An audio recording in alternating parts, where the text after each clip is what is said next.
Hello, everyone. I tried to record yesterday and something happened. My phone didn't like it, and yeah, it didn't happen after I spent the time to do it. Awesome, right? Well, yesterday I was in Galveston because I had two doctor's appointments. So the first one was for an allergist, and the second one was my neurology.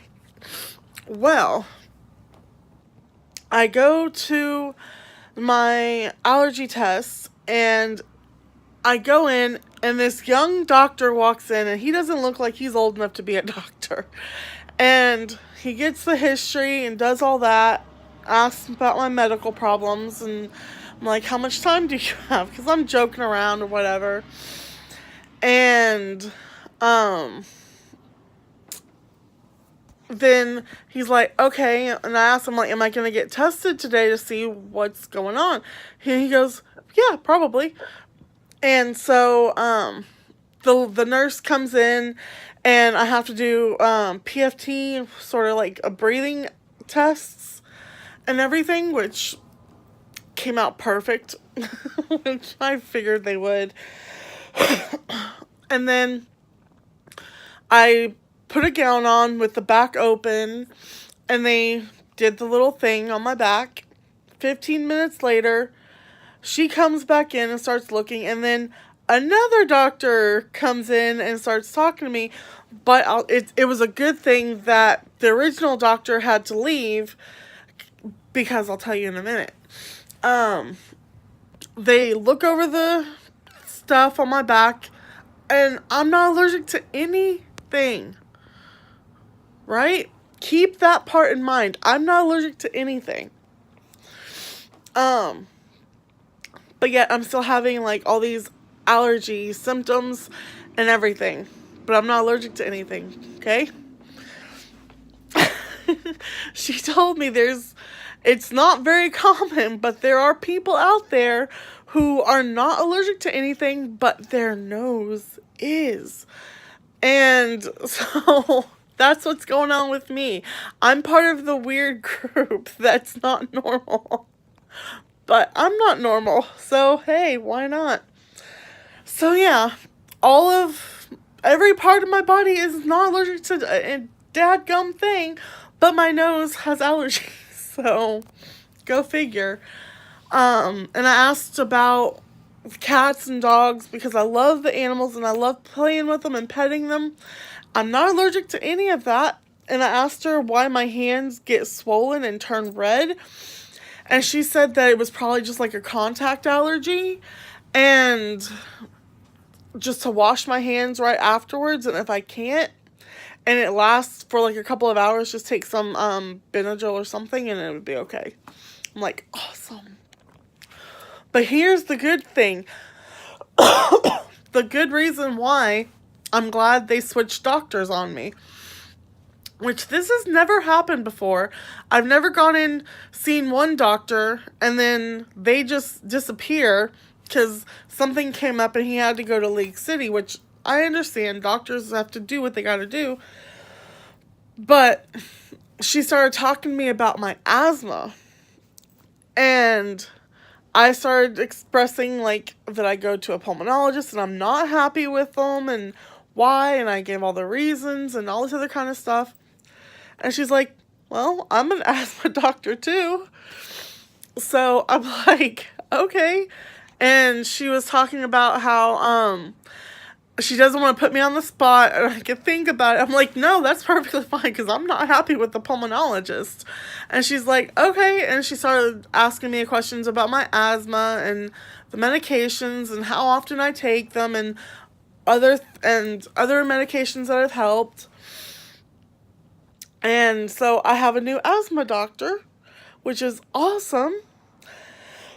Then my neurology appointment went as we thought it would.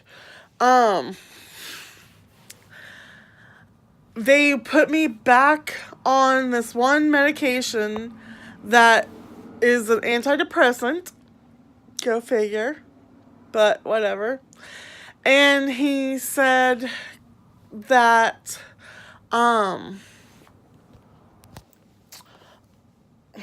what did he say?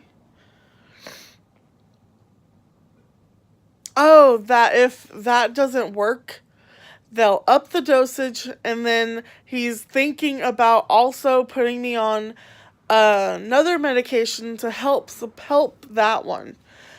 So I'm like, okay.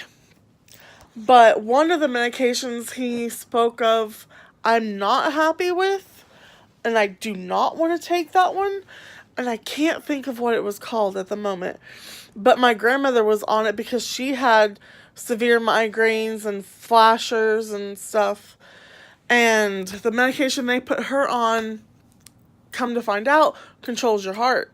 So she was Inderal. It was called Inderal. And she was on it until the day she died. I'm not trying to live like that. So, yeah, it was just very interesting yesterday. And I was trying to talk to the doctor about things, and one of the things my therapist wanted me to ask him about, he was just like, what? No, that has nothing to do with us, and I've never heard of that before. You need to go back to your therapist. My therapist is the one who sent me over there to ask this. So, yeah. But there was one key question I completely forgot to ask.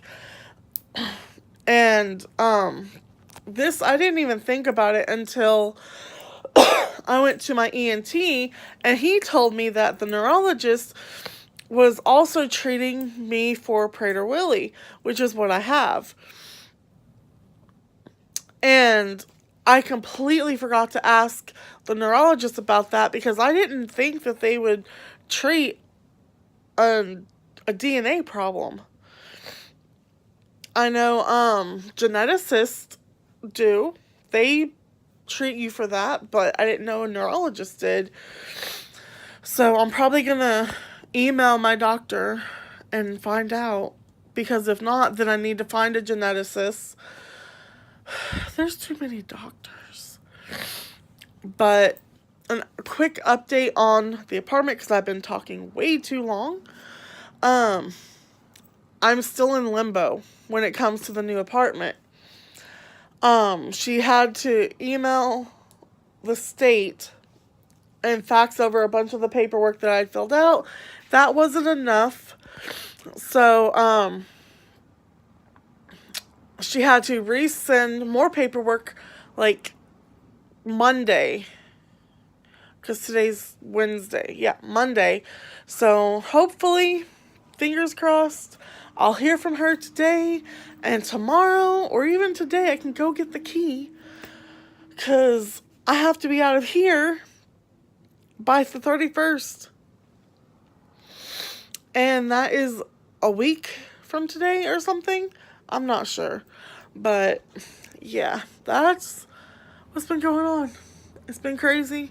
Just been trying to pack, just trying to keep my sanity, which has not been easy. Keep my depression in check, which has not been in check at all. So, yeah. But I'm going to let y'all go because I've been talking way too long. So, bye.